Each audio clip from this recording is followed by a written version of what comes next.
All right, Sarah Shaw here for another interview. I'm excited to talk to Kathleen Kurjanowicz today, and I'm just going to let her tell you what she does. She has a really awesome business, and then we'll dive into some questions. Awesome. Well, thank you for having me, Sarah. It's great to be here. I'm Kathleen Kurjanowicz. I'm the founder and creative director of James Point. We have high-end stationery, undated, flexible planning tools designed for women. And a lot of our products are refillable, which is kind of the niche we've been settling into. Um, and our goal was to only sell retail online through our website. And eventually we decided maybe we should dip into wholesale, and that's kind of how I found you and where kind of our journey together started. Yeah, it's so Yeah. exciting. Well, what was your business like before we met? Um, Scary. I want to say scary because I didn't know what I was doing. I had a corporate career and I was a new mom. I was had like a 3 or 4 month old when I decided to quit my day job and say, I think I'm going to start a Yeah. product-based business with no experience. And I'm grateful to have a husband who is very supportive and understanding and said, go for it. And then COVID hit. So I Hmm, had all this time at home to figure this out, but it sure. became a really interesting um, landscape to navigate. At post 2020. So we launched the website in 2021 and we're constantly kind of worried, like, is this the post-COVID slump of retail sales? Is it over? Or is this it? Or is this it? So trying to find patterns in sales and numbers the first 2 years was really hard.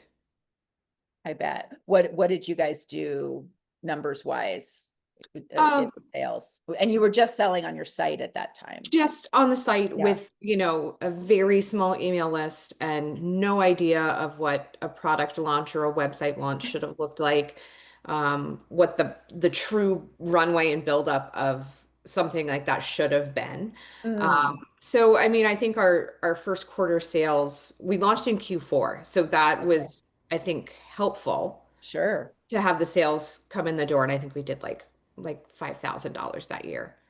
Okay, not bad.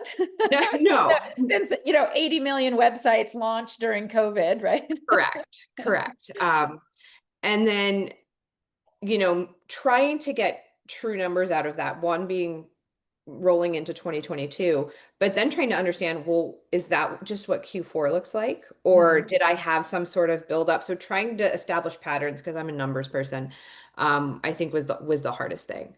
Yeah. And it things were steady, but there was nothing groundbreaking, and I did not know how to approach brand awareness. Sure, of course. And also the whole friends and family thing kind of peters out It pretty does. quickly, right? They only need so many products Correct. and can only tell so many friends. Yep. So yeah, how did you originally find me?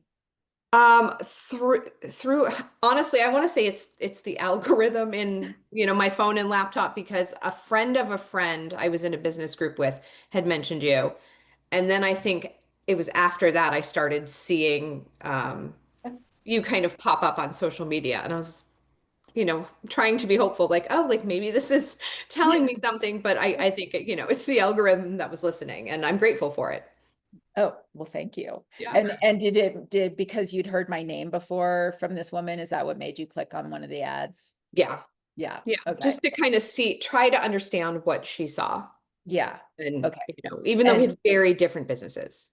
okay, well, but sometimes I mean, that was also a great thing you brought up too, that you were in a business group, right? So you're getting feedback from, whether they're in the same kind of business as you or not. You start Correct. to, I think that camaraderie can just really help you grow and foster your business, because people bring up points that you don't know or you're not aware of, or you ask a question and they're like, oh my God, you have to do this.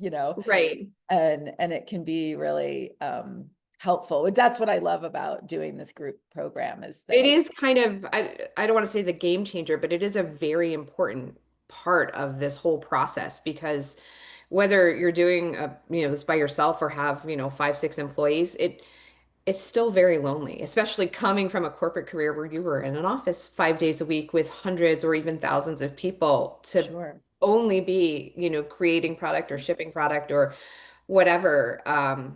it gets isolating. Yeah, for sure. Oh yeah. I mean, I spent many years doing it by myself too. Yeah. And so how was our call together? Like once you decided, you saw my video, you watched it, you booked a call with me. How did that go for you? How did you feel during that? I think we had several calls. I Yeah, think I bothered you 3 or 4 times. Like I said, I'm a numbers person. yeah, And still being relatively new with the business, I was very cautious where the money went. sure. And like a new business owner, I had made plenty of mistakes. And some of them were costly, and you can't always get that back. Yeah. So I needed to make sure. And there was just something that just felt genuine. Um, and I think my biggest hesitation was, you talked about some of the modules and working with some of the other people in your group, and I didn't fit that exact mold. Mm, And so that is where my hesitation was. yeah. But I'm glad I kind of listened to my gut, even though I didn't feel like I had all of the validation up front, because it's pointed me in a really great direction. Oh, In good. the I'm so last, glad. particularly 12 months have been incredible. That's so great. I mean, so then if you kind of came in, I mean, obviously you decided in the end to sign up. So when you first started the program, how did you feel? Like how did it sort of measure up to what your expectations were?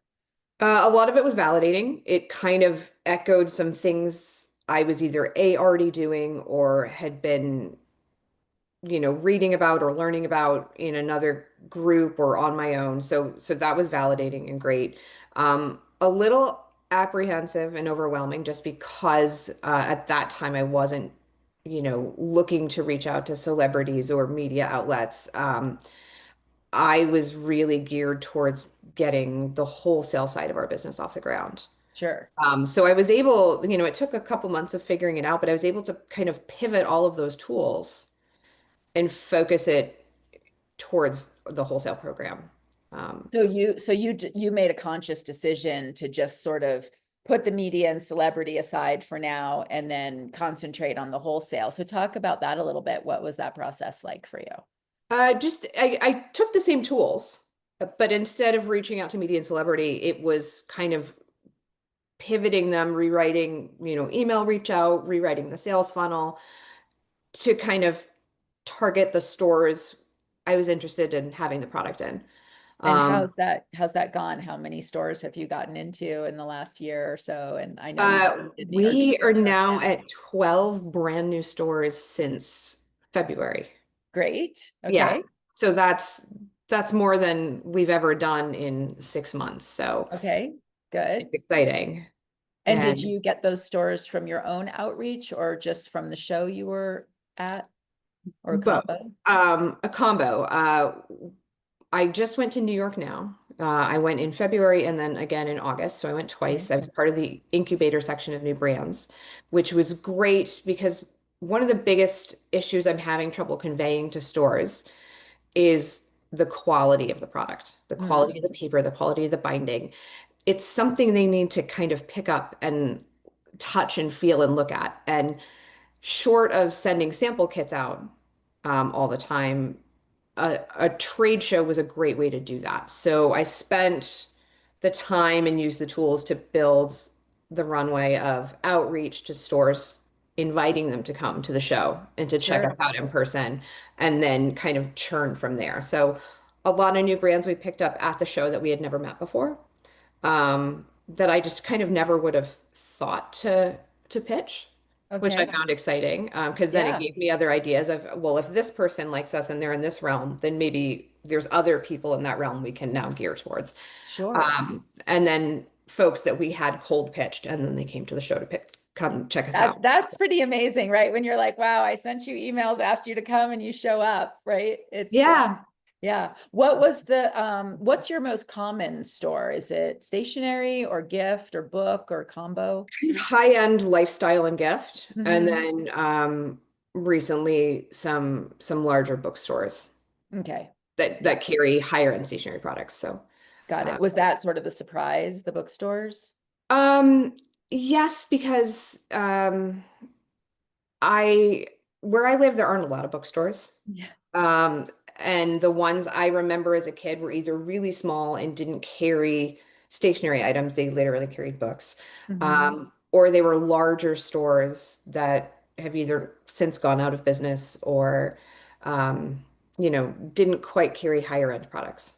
Okay, got it. Yeah, it So, seems, I don't know, in my experience, it seems like most um nicer bookstores have a whole stationery section now and like puzzles and things that they're trying to, kind of expand a little bit into related gift items, mm, whether, so that made of paper, right? Puzzles are usually, I mean, unless they're wood, but they're basically paper, right? yeah, Same material. And then having stationery items, gift cards and other, you know, notepads and things, organizers.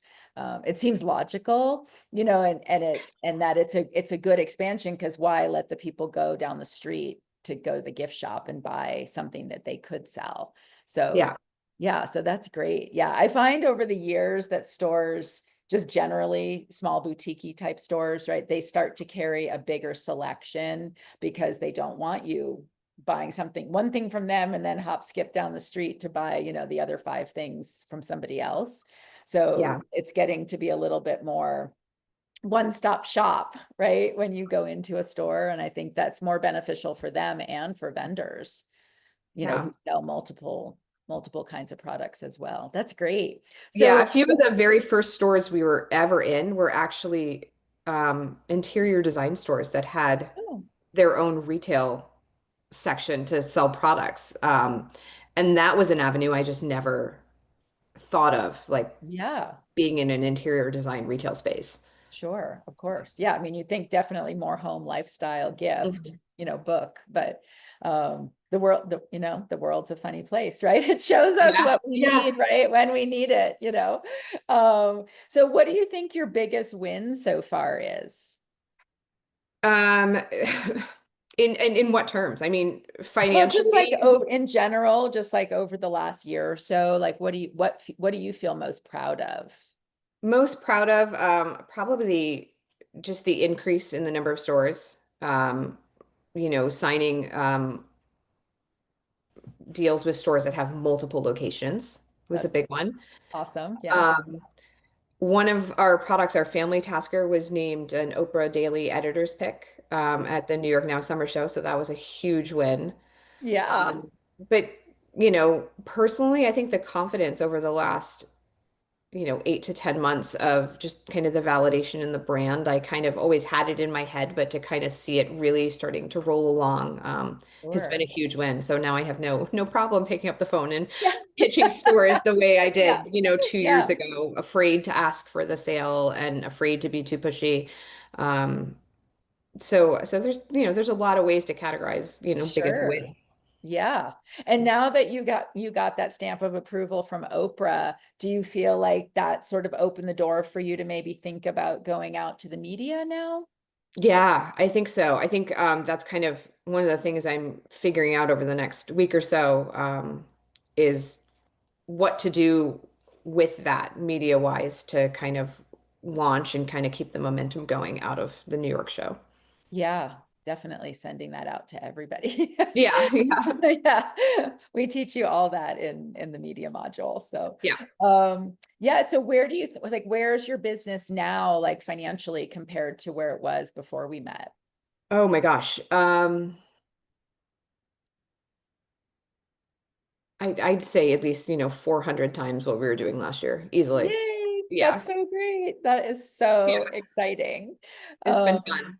And Yeah. we've got now, to start to put some of the other pieces we've had on hold in place for a while, launching a kids line of products in Q1 of next year, which I co-designed with my 5-year-old.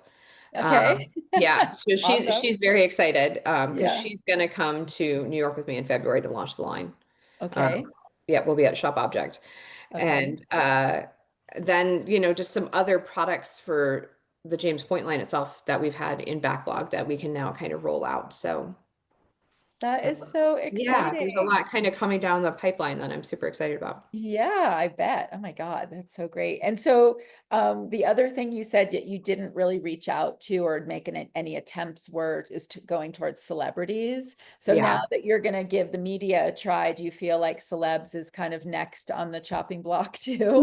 Maybe. It's kind of, I've had an interesting battle of how to kind of handle outreach, just personally. I looked at the numbers and all, more than 92% of our sales have come either directly from our mailing list and our existing customers or from referral. Okay. So to try to justify time and money to put in on either ads or influencer or celebrity reach out has been a really big pain point for me, just to try to Mm, um, dip my toes in the water, but just because celebrity outreach is free. I know. So I'm Never, hoping never that I pay. know, Yeah. hopeful that the media outreach will, maybe help me change my mind.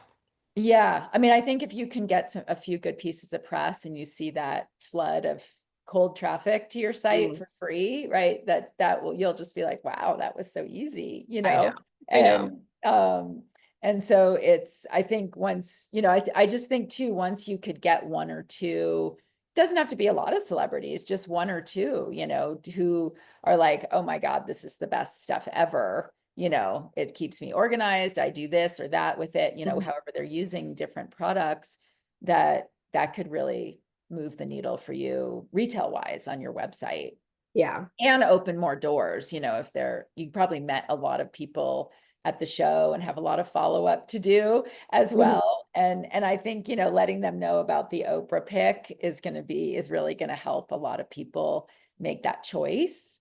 Um, Yeah. it'll just my bet is people who are maybe, thinking about it will say, oh, well, in that case, we can put this right here next to your stuff in the store. And then it just gives people an easy, a kind of a no question purchase. Yeah. So those kinds of things I think make so much difference. Well, I'm so excited. So what advice would you give other business owners who are kind of in the same place you were before you met me? I definitely, if you're doing it alone, it's not worth it. The community and like the connections just within the group itself have been incredibly helpful. And the ability to ask you questions. I feel like I shoot you a lot of emails and be like, hey, what do you think of this? Just to have someone to bounce that off of. Yeah. God, I wish I had that when when I first started out.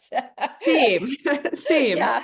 But I'm grateful for, the where it's kind of taken all of this. So Good. Well, I'm so happy for you with all your success, and I can't wait thank to hear you. what happens with your press outreach and follow up from stores and see how that all turns out for you. And also your new launch of the kids line Yeah. in February Yeah. should be really exciting It'll too. be it'll be a good time. I'm very excited. Yeah.